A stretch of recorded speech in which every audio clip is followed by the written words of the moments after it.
I probably just put pen all over my forehead. Good, then. Are all the cameras on? Oh, is everything on? Yes. Oh! E1 film. I think our director is saying we should get started. You can do that. Are we good? You did! That's great. I'm pretty sure they are. What episode is this? That's the signal to stop. Hi everybody and welcome to episode 10 of Nights at the Round Table. Today we are discussing Gardens of the Moon, the first book in the Malazan Book of the Fallen series by Erikson. I'm sitting here today with Matt, and I would like to start with general impressions of the book. Matt, what did you think? I thought the book was absolutely fantastic. I know I've mentioned in previous episodes that I tend to prefer bigger books because you can get more involved in the settings and in the characters and such. And this book does a really good job of that. Okay. Yeah, I made no secret last time when I said that I would fangirl all over this book, and that really hasn't changed. This is my third reading of this particular book, and I love it a lot. Everything from how complex the characters are to the epic scope of the story to the beauty of the written word in this novel is just, oh my god, it's amazing! This is everything that high fantasy could be, and the best part about it was, as far as I'm aware, not derivative. It didn't feel like a Tolkien knockoff. There were no elves, but there is high magic and incredibly detailed world without going into the Tolkien description of the surroundings, if that makes any sense. Like, there's a lot of detail of surrounding in this book, but Erikson does a fantastic job of describing it enough and then letting your imagination take over. So, yeah, I love this book so much. so much. Fade to black. Yeah, really. Alright, that's it. That's all we have time for. Let's go. Alright. Do you want to add anything?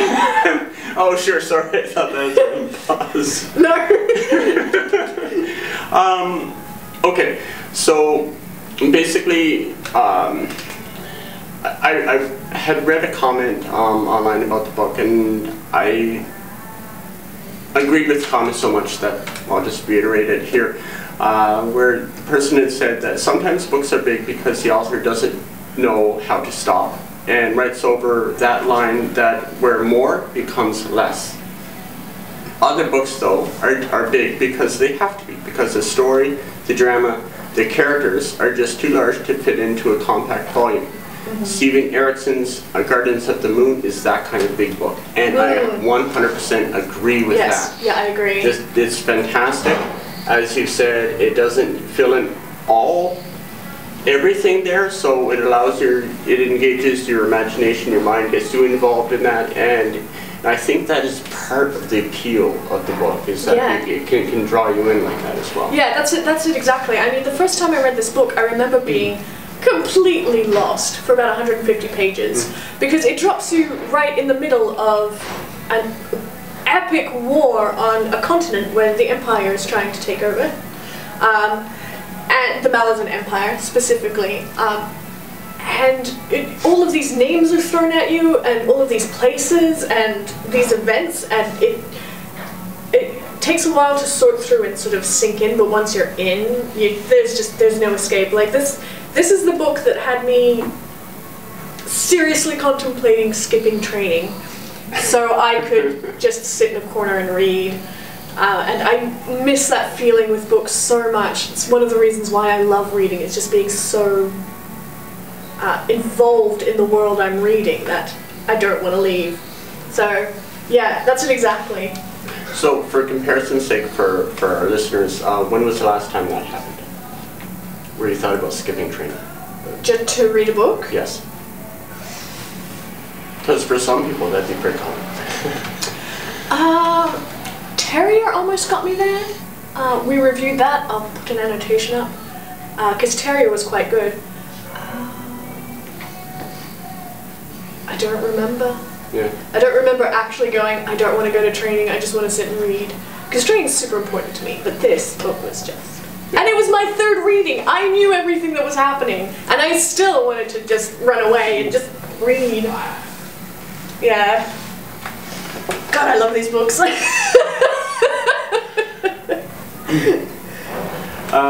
found that the world here, it's gritty and dark. There's not a lot of frou-frou fluffiness and elves and butterflies and rainbows and unicorns in the book, you know. It's, you know, people die, people get hurt, there's blood and gore, and that it's very, there's a war that happens, you know, and... Well, you're in the middle of a war. Well, yeah, exactly. Of a campaign, really. It's not going to be a clean way through that. There are not many lives in the book that don't have suffering within them.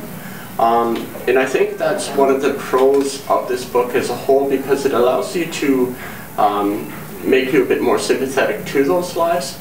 And in response, then their successes and failures actually are more meaningful to you because they seem more real. The people, the characters are more real to you than just cardboard cutouts. Yeah, that's it, exactly. I mean, they do feel fully fleshed out, like genuinely 3-dimensional, right down to Anamanda Rake. When I first read this book, when I first met this character, I was like, I don't like you very much, but by the end of the book I'm like, I kind of want to give you a hug. Aww. Because he's carrying the weight of the people who've just given up living. And it's all on his shoulders, and I feel really bad for him. For most of the characters, like Whiskey Jack, Steven Erikson has a wonderful description of Whiskey Jack as a man crumbling under the weight of his own legend. And that's just, all of the characters, even the awful ones, are still 3-dimensional. I mean, they're not just purely awful. Yeah.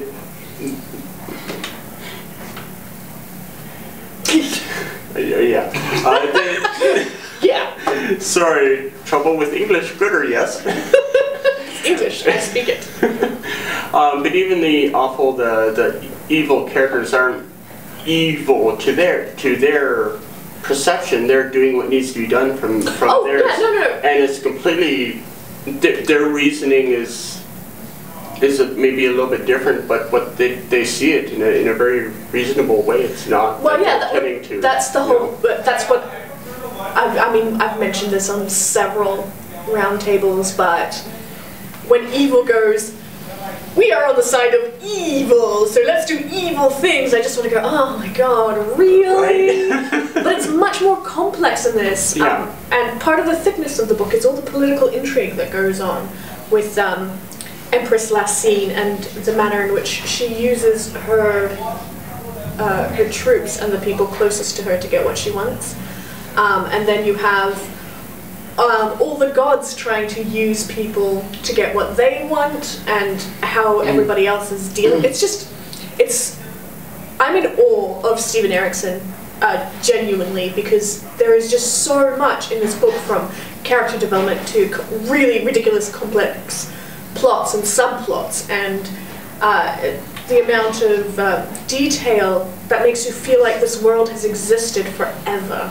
And these people have existed forever, and they're just all so bone weary of it all, like constant warfare because the Empress wants the continent of Genebacchus, and it's just, my goodness. I am so in awe of Steven Erikson. The way he's managed to thread all of these things together into this massive, epic, and still feel really personable. Like, I feel close to the Bridge Burners as if we'd been following them the entire book. We haven't really. There's been all sorts of different stuff going on. But every aspect is still incredibly personal, despite the enormous epic scope of the story overall. Yeah. So. Yeah. Yeah. And I really appreciate his ability to to balance things in a grand scale such as they are. Now you touched on it, that with the gods wanting to play their hand in the card game too, so to speak. Yeah, well, that's it exactly. And so not only are the empire involved and the various players there, now you have the gods, but the gods in the right circumstance can be killed by a mortal man. And what, about page 180 or something like that, the hound there almost got skewered. Yes, and spoiler alert, later on, 2 hounds do get killed and they're supposedly immortal. Yeah, so in the right circumstances, even the gods can be killed. So I think bringing that layer down really just added a lot more complexity to the embroilment of the situation. Yeah, I know, I totally agree. And there is just so much going on. There's the consequences of the Empress's actions, which turn some of her best people against her, spoiler alert. And all of this is happening while they're running a campaign to take down the last free city on the continent of Genbakis, and facing against the Tiste Andi and Anamanda Rake.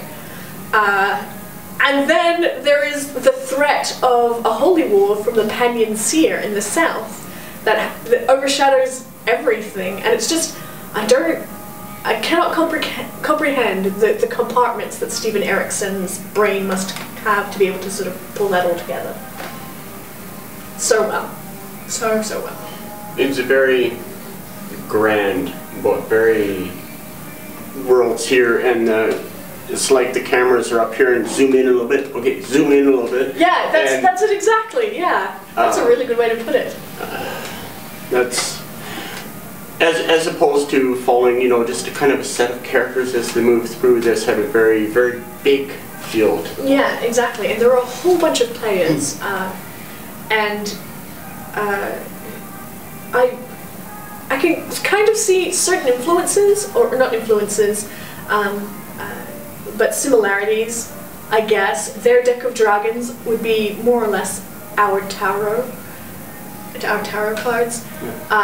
You know, assuming tarot cards changed to give the reader a message every so often like they do here. And one of my favorite characters throughout the whole series is Tool, the Talon in Mass. And I really love the Talon in Mass because in my head I'm envisioning Homo neanderthalensis, or some other archaic hominid, or hominin that's an ancestor to modern humans. And I love how he was able to draw ancient history, like people who used stone tools, sort of into this world of iron and complex politics and enormous campaigns. So, yeah, Tool is one of my favorite characters. No, I mentioned, like, I like the down-to-earthness of this book, and yet it's still very high fantasy, very powerful magic. With the siege at the beginning there. Yeah, the siege on Moonspawn. Yeah. With waves of sorcery going everywhere. Yeah, like it's very epic in that kind of aspect, but it's still very down to earth, and I really like that part now.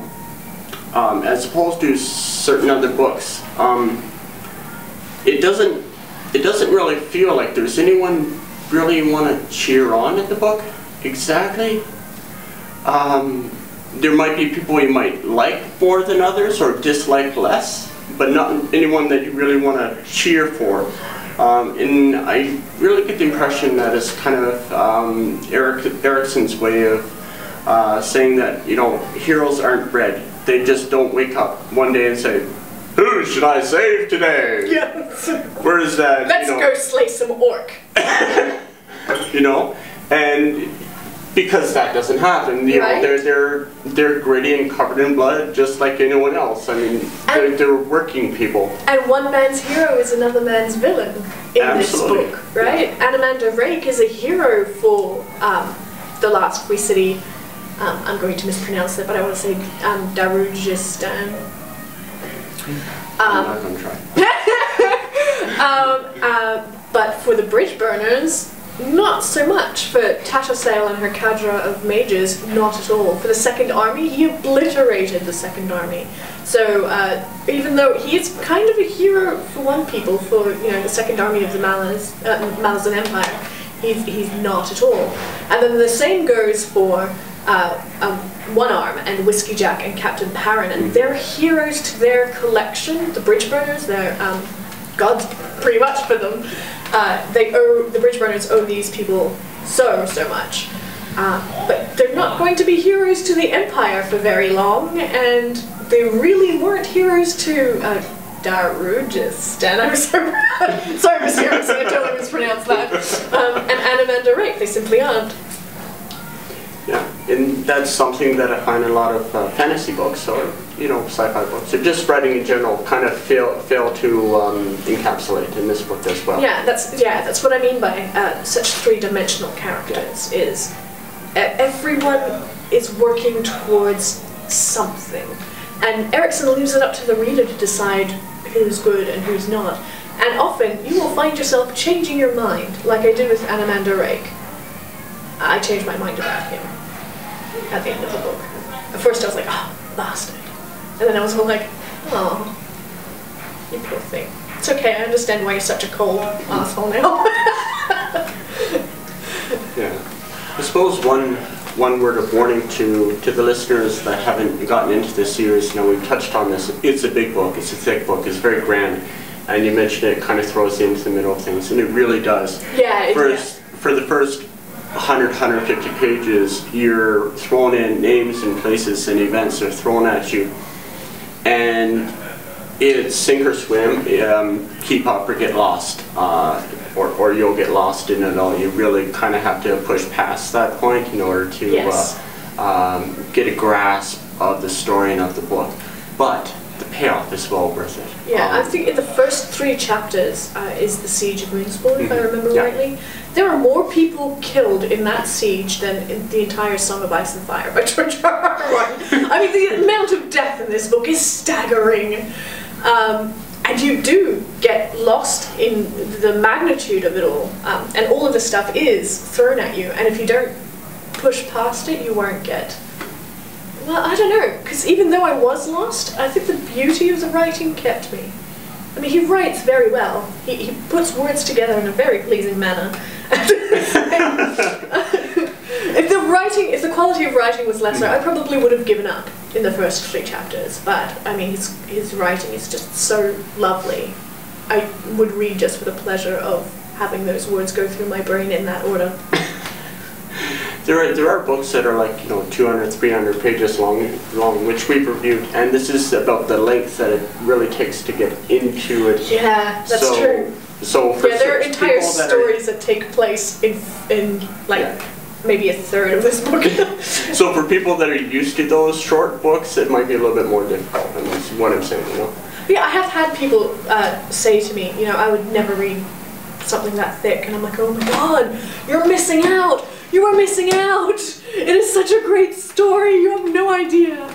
And there are plenty of very thick books that I love very much. And it's true, I think what you said right at the start, I tend to gravitate towards the thicker books because the worlds tend to be so much deeper and richer, and the characters tend to be much more fully fleshed, and the stories tend to be much more epic in scale, far more engrossing than shorter terms. You can kind of hear the music and smell the smells. That's it exactly, yeah. And there was one particular sentence that stood out to me as being, it's very simply put, but really beautiful to read.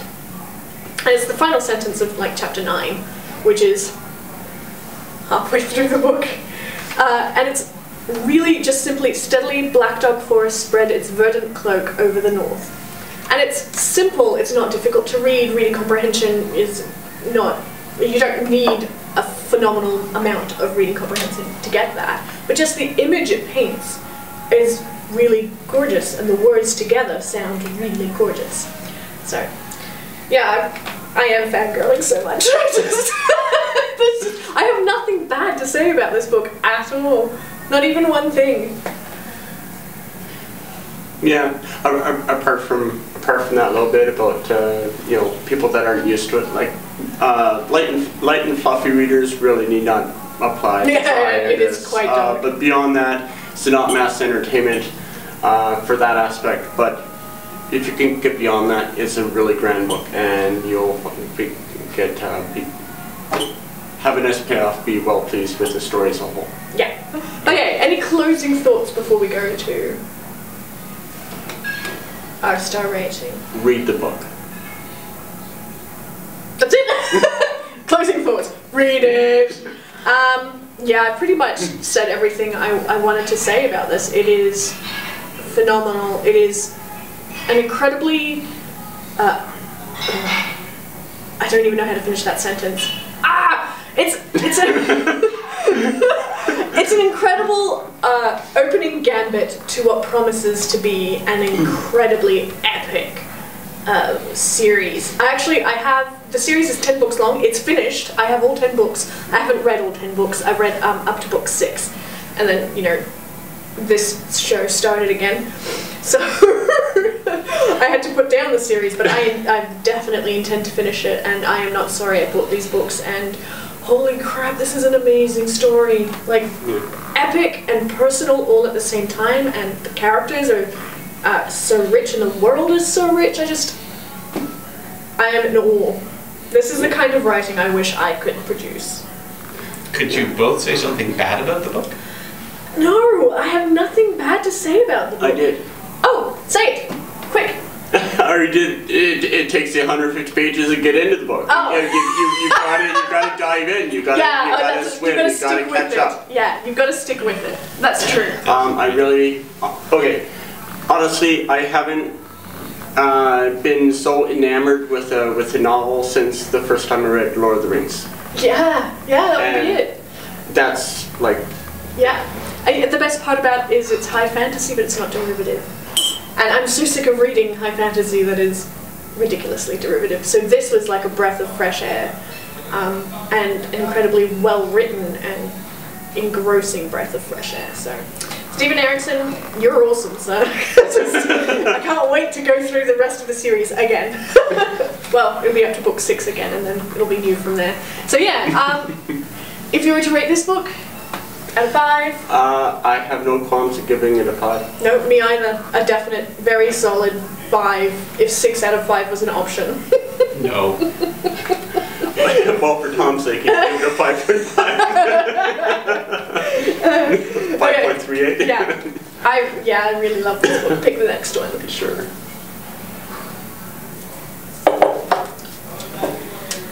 Cloud Atlas by David Mitchell. So in 2 weeks' time, we will be reading Cloud Atlas. If you would like to say anything about this book, leave a comment down below. You can join in this discussion on Twitter and Facebook as well. And on Goodreads, actually, we have a book club. I will leave a link down below. You can find me on Twitter at Carrière if you're so inclined. And you have no Twitter handle? Matt has no Twitter handle, so you can't find him on social media at all. Facebook. On Facebook, okay. He does not exist! Alrighty, thanks very much for watching, and see you next time. Bye. Cheers, bye.